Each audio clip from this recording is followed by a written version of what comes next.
your nation, your province, your southern Alberta. From the heart of Lethbridge, it's Bridge City News Weekend Edition with Jeanette Roche.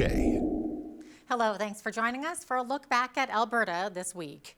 Alberta's two largest cities are exploring the feasibility of submitting a joint bid to host the 2030 Commonwealth Games. The mayors of both Calgary and Edmonton are joining Alberta's Culture Minister, Jason Lewin, to look into the bidding process. The Games are held every 4 years with competitors representing 72 nations and territories.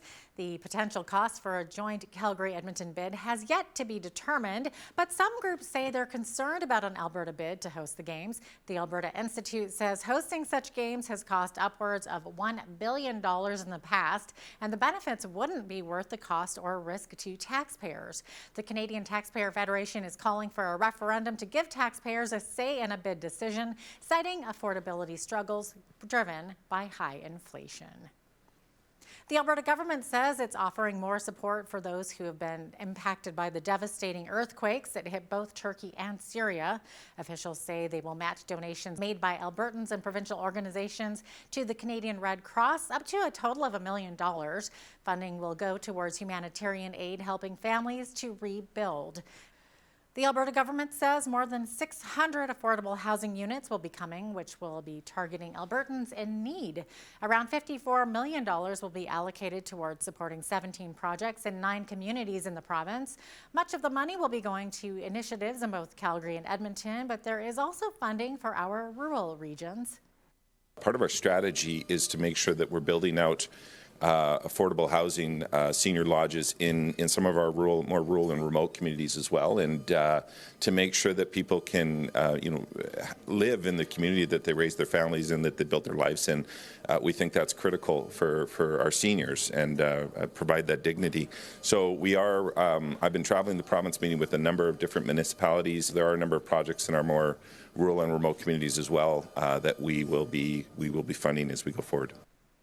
Alberta Premier Danielle Smith says more funding will go toward improving access to mental health supports for our province's youth.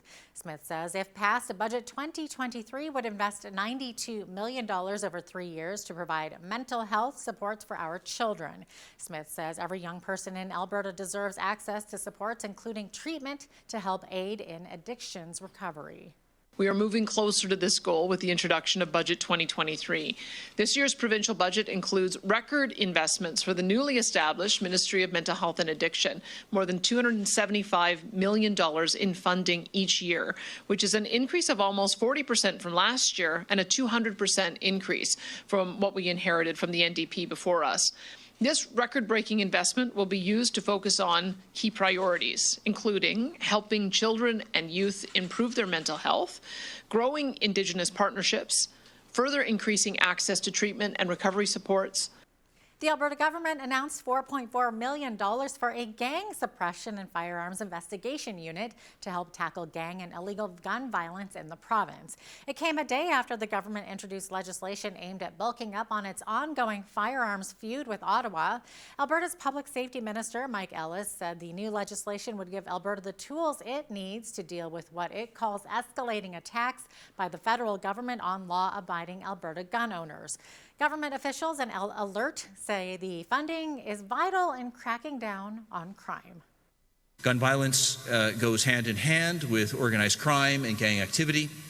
There is always a danger to innocent bystanders when our public spaces are disrupted by violence. I know this, and Calgarians know this. Alert teams have made nearly 12,000 arrests, seized almost $1 billion worth of drugs, and taken nearly 2,000 firearms off the streets in Alberta. Alberta NDP energy critic Kathleen Ganley is demanding that the UCP not give out $20 billion taxpayer dollars to friends of Premier Danielle Smith. Ganley is making reference to funding that the energy sector could receive to clean up old abandoned wells, something Ganley says should be paid for by the oil and gas companies and not Alberta taxpayers. Danielle Smith herself lobbied for this royalty giveaway before she became Premier. She advocated for it during the UCP leadership contest. She swapped out a UCP energy minister who opposed it for a vocal proponent and continues to list it as a key strategy in her budget released last week. Coming up next, the UCP and NDP are tying for first place, but only one can win the race. We have more on a recent poll after the break.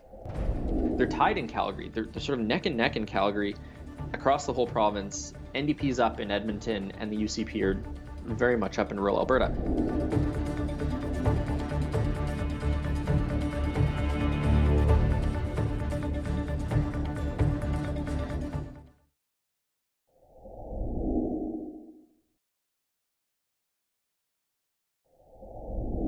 With the Alberta provincial election coming up May 29th, a recent poll has the UCP and NDP in a virtual tie in the province.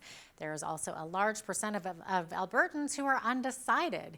Our legislative reporter, Tyler Dawson, chats with Hal Roberts about where each party is receiving the bulk of their support. He also discusses the city of Grand Prairie voting for their own police force. Take a look. Now, one of the stories we featured on Bridge City News earlier this week was how Grand Prairie is moving towards its own municipal police force and no longer using the RCMP. Now, the transition will take around 5 years and cost millions of dollars. That's right. So it should be sort of 2027-ish by the time the force is sort of fully transitioned. You know, there's tons of logistics that go into something like this, you know, from buying police cars to body armor and pepper spray and hiring officers, and you need an HR department. Like, there's all sorts of stuff that needs to go into this sort of transition. But, you know, from a political perspective, I think the interesting thing is that the budget set out about $10 million to help Grand Prairie with this transition. And when you look at, you know, obviously we've talked before about the possibility of having an Alberta Provincial Police Service and what that might look like, what that might cost, those sorts of things. And Danielle Smith has said she's in favor of that. But it does appear to be on the back burner a little bit right now. You know, there hasn't been much development on that front in the last few months. I don't know if they're waiting until after the election. But the other thing to consider is whether or not, you know, there are some places that might just do this on their own, and that'll be sort of a way in to larger reform of the RCMP. Of course, there's not that many large municipalities left to get their own police service. You know, I think Red Deer maybe still has the RCMP, Fort McMurray. Those might be the only two big ones off the top of my head. So anyways, it's really interesting, I think, in the context of the spending set aside to assist it, this political goal that has been a part of the UCP program for a couple of years of replacing the RCMP, and you know, in the much broader context, of course, other municipalities have done this as well. Surrey being one in BC in the last couple of years. So it's actually, you know, it's a bit of a microcosm, I think, of some of the much larger issues happening with the RCMP and policing in general. And you know what? I think this is the first time since 1956 that a municipality has gone away from the RCMP and brought in their own municipal police force. I was just going to jump in and say, and I have no idea which police force that was in 1956. I mean, it was probably Lethbridge or Medicine Hat, but I have no idea. And I'm curious about that, actually. You know, it's kind of cool. In the archives here at the Galt Museum in Lethbridge, we looked at some of the Alberta Provincial Police Force that we had a long time ago, and they're actually machine guns on motorbikes with the guys in the sidecar. I'm like, wow, that was hardcore, this Alberta Provincial Police Force way back when. Tyler, the election, as we talked about, is coming up at the end of May. Now, a recent poll says the UCP and the NDP are essentially tied, but there are 22% who are undecided. So I guess both parties have to really work hard to shore up support over the next 10 to 12 weeks or so. Yeah, really interesting situation. So you've got about 35% supporting both. And the NDP have a lead in Edmonton. The UCP have a lead in Calgary. The UCP has, or no, sorry, they're tied in Calgary. They're sort of neck and neck in Calgary across the whole province. NDP's up in Edmonton, and the UCP are very much up in rural Alberta. Now, that 22% undecided seems to have come in significant portion from people who voted UCP in 2019 and are now unsure who they're going to vote for. So that's a really, really interesting situation, because you have this group of people who, you know, were maybe the UCP voters in 2015 and the Justin Trudeau voters in 2015 kind of thing. So you have to wonder where those people are going to go, and you have to wonder what the parties are going to try and do to attract these voters. You know, for Danielle Smith, for example, that puts her in an interesting position because she has a party base that she needs to keep happy. But she also needs to attract these sort of suburban Calgary voters, these suburban Lethbridge voters, these suburban Edmonton voters, in a way that is going to be maybe a little bit of a challenge to do when put up against some of the priorities of the party faithful in places like Grand Prairie, for example. So it's a really, really interesting political dynamic, and you have to wonder what each party's looking at and thinking, oh my goodness, how do I swing these people? Tyler, let me ask you something. If the UCP ends up winning this next election, let's say it's a majority, do you potentially see that maybe Rachel Notley would step aside as leader? Maybe somebody like Shannon Phillips, our Lethbridge West MLA, would pursue the leadership? You know, I think it's a possibility. It has been tough to say the last couple of years, I think, who sort of the heir apparent might be for Rachel Notley. You know, she's just had a grip on that party for so long. You know, it's almost hard to imagine the party without her, you know. But I think it's a possibility. You know, it's tough to lead a party through 2 losses after being the government in power. We need to take a quick break, but when we return, a former Alberta paramedic talks about her own medical emergency.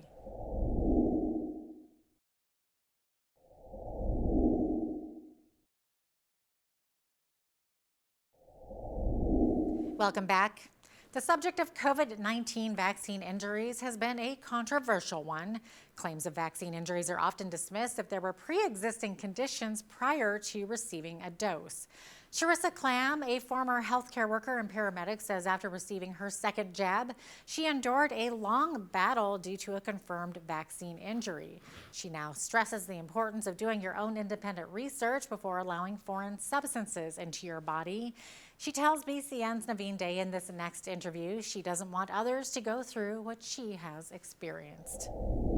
Prior to getting your first dose of the COVID-19 vaccine, was there anything known or unknown at the time that could have indicated that you could have an adverse reaction? No, there really wasn't. My pre-existing injury going into this was a lumbar L4, L5 annular tear with a disc compression causing the sciatica into my feet.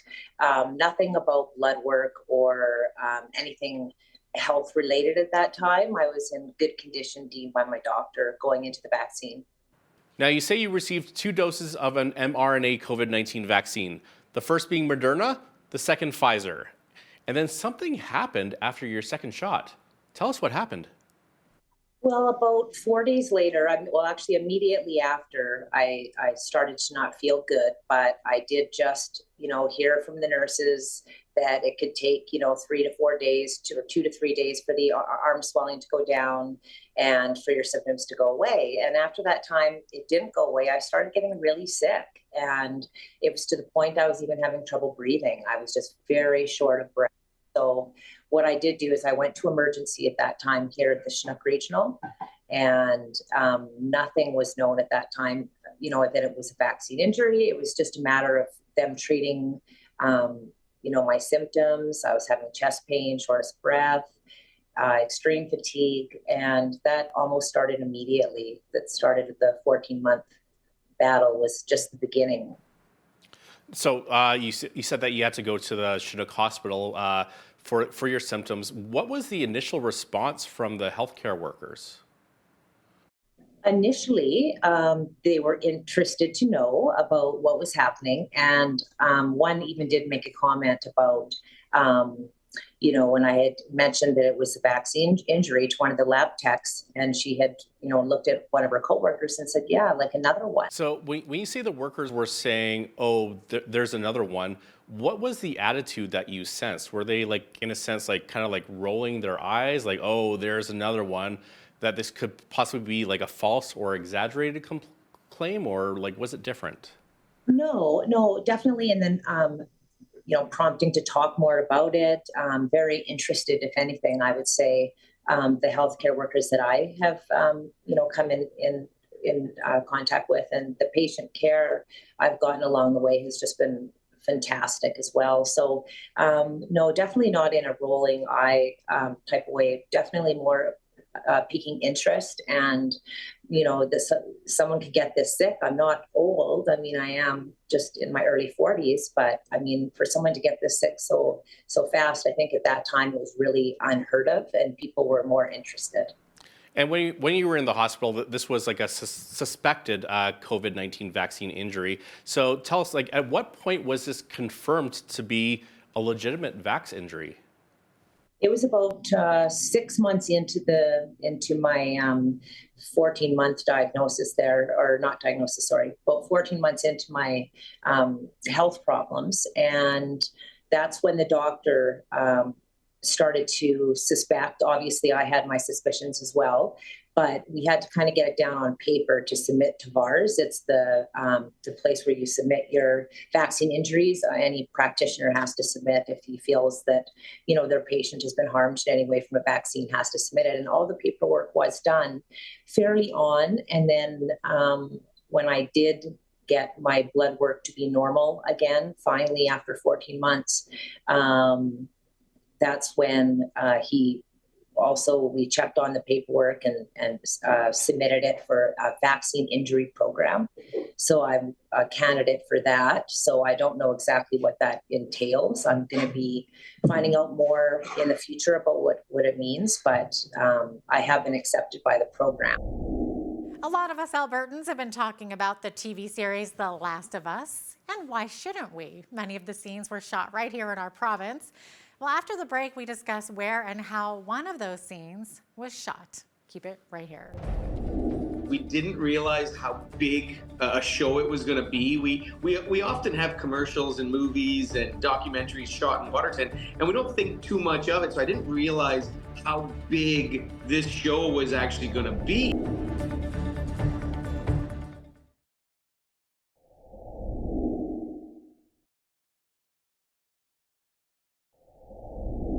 The series The Last of Us has been the talk of Alberta as the HBO series has highlighted various parts of the province.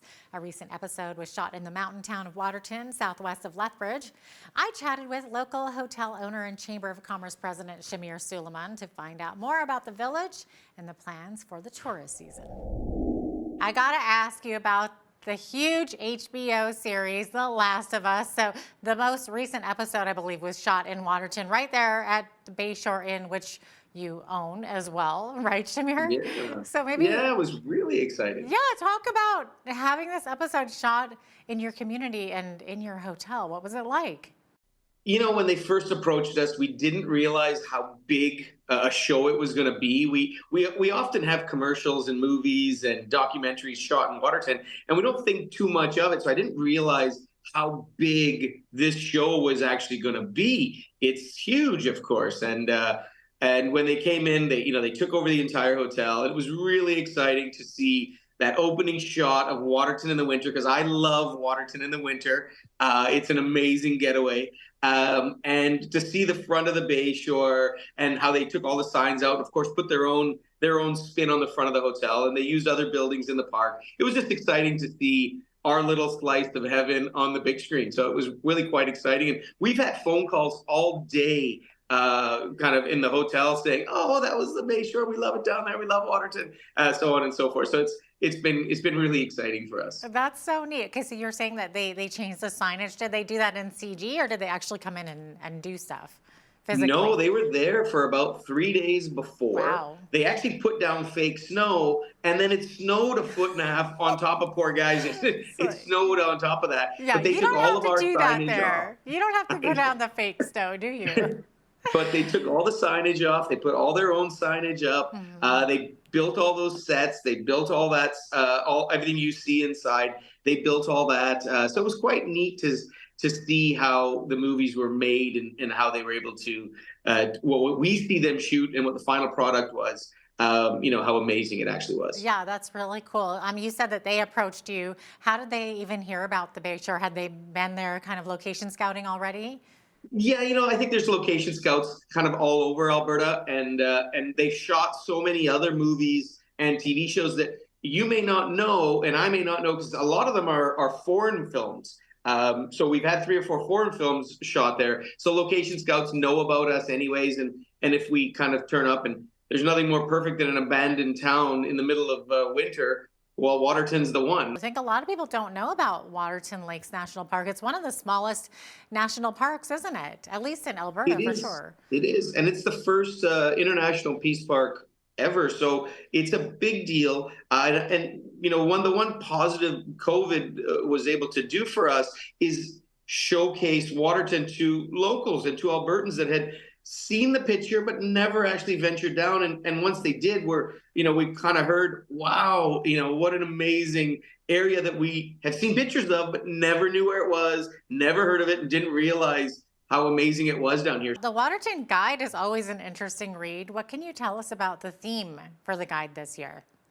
So this year's guide is, last year was all about we're back, we're open, rejuvenated. Now a lot of the park, almost 90%, there's just one little Crandall campground that Parks Canada we're giving them a little nudge to get that Crandall campground done. But other than that, everything's ready, everything's open, post-fire, post-COVID, everything's sort of up and ready to go. And for us, it's about rebirth, rejuvenation, and really showing off all that Waterton has to offer, all the hikes, all the bikes, all the biking, golfing. Our golf course has undergone a huge transformation with new ownership. Our stables were just rebuilt after the fire. That's brand new. So it's kind of that year where we're all ready, where everything's new, everything's ready to go. It's kind of like a rebirth would be that. And our always our focus on the side, and that leads us is how we're all family owned and operated businesses. That's a big thing for us. My family has owned it we're on our third generation. There's families that have been there for 100 years. Just like I always say, every business for us is known by the business owner. Every cabin has the family name on it. It's a very family owned and operated atmosphere. And that's what we always play up on. It was a historic week for one post-secondary in southern Alberta after becoming the first in Canada to sign a very special treaty. We'll tell you all about it after the break.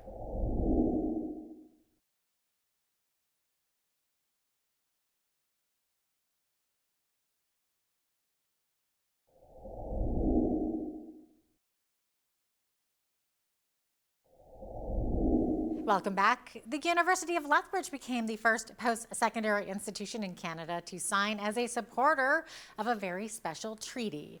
As part of Indigenous Awareness Week, the post-secondary institution marked a very historic day on Wednesday. Members from the city and school signed the Buffalo Treaty. Angela Stewart has more on the significance of this signing. Faculty from the University of Lethbridge and council members from the Piikani First Nation and Lethbridge City Council put pen to paper on Wednesday, signing off on the Buffalo Treaty, marking a historic moment for not only the city, but the post-secondary institution.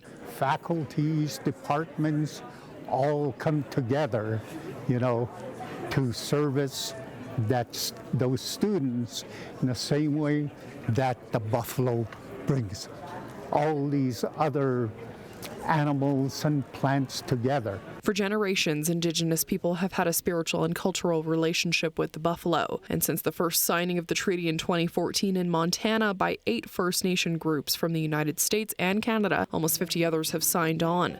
The goal is to allow the animal to roam freely across the border as it plays a big part in the ecological system.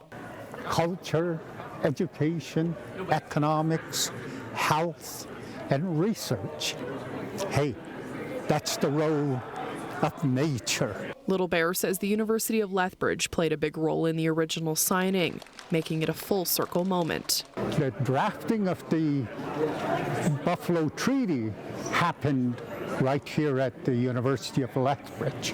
Our university's Blackfoot name is Sacred Buffalo Stone, so having the connection to the buffalo as a university when we were given our name 20 years ago, and having that relationship with this treaty signing is really significant. Charlene Bruised-Head Mountain Horse with the City of Lethbridge says having council members back this initiative was an important step in moving forward on the goal. They've engaged a lot of people with regards to what this means and how the knowledge can be shared with regards to what the buffalo signifies moving forward for our Indigenous people, but also our community of Lethbridge together. So I'm very happy that Council and Mayor would support this initiative. For Bridge City News, I'm Angela Stewart. Thanks so much, Angela. Well, Alberta Party leader Barry Murashita was in Lethbridge on Thursday presenting an alternative to the UCP and NDP. The party describes itself as financially responsible but socially progressive. Murashita spoke about what his party is offering compared to the two big dogs here in our province. I think when it comes to things like affordable housing and the things we seem to talk about every election time, doctor recruitment, we talk it, but when have there actually been targeted and innovative investments made? You know, the last two governments have taken billion-dollar flyers on oil train tankers, on the Keystone XL, $1 billion plus each or more. We can't take any kind of risk, it seems like, when it comes to people. Why aren't we investing billions into social causes? Why aren't we making those investments for people? That's what government's here, and I think that's the difference. We're going to make decisions that affect people first. Some say money doesn't buy happiness, but then poverty can't buy anything either. With more singles in their 40s and 50s, what are good practices when it comes to retirement and estate planning? Up next, we speak with local lawyer Stephen Mogden to find out how single adults can navigate toward the next phase of their lives. Keep it right here. When I was going through law school, the professor that I took wills and estates from made it a point to say very early on, I think it was the first day, this is a fact of life. This is stuff that has to get dealt with. So, I mean, don't sort of tiptoe around it or anything like that. Deal with it head on, and that's the best approach for everybody. If you have that crystal ball and you know exactly when you're going to pass away, then by all means book the trips and ride it out that way. And I wish the best of luck to you. Most people, unfortunately, don't know that. So for a lot of people that do know, approximately when they're going to be passing away, it's likely a situation where they don't have the health that they're going to be able to enjoy those trips and that sort of thing. So we don't see that a lot, but there is, lots of people will say as their estate plan, they're going to, spend everything during their lifetime and there's going to be nothing for the kids, right? And I mean, people say that jokingly, but by all means, live your life to the fullest. Just to turn that on a bit of a serious note for a moment, we do see situations where people who are, they have an estate and they're going to be distributing some estate to loved ones, family members, friends, what have you. They sometimes go through really extraordinary measures to try to maximize their estate and provide something to those beneficiaries.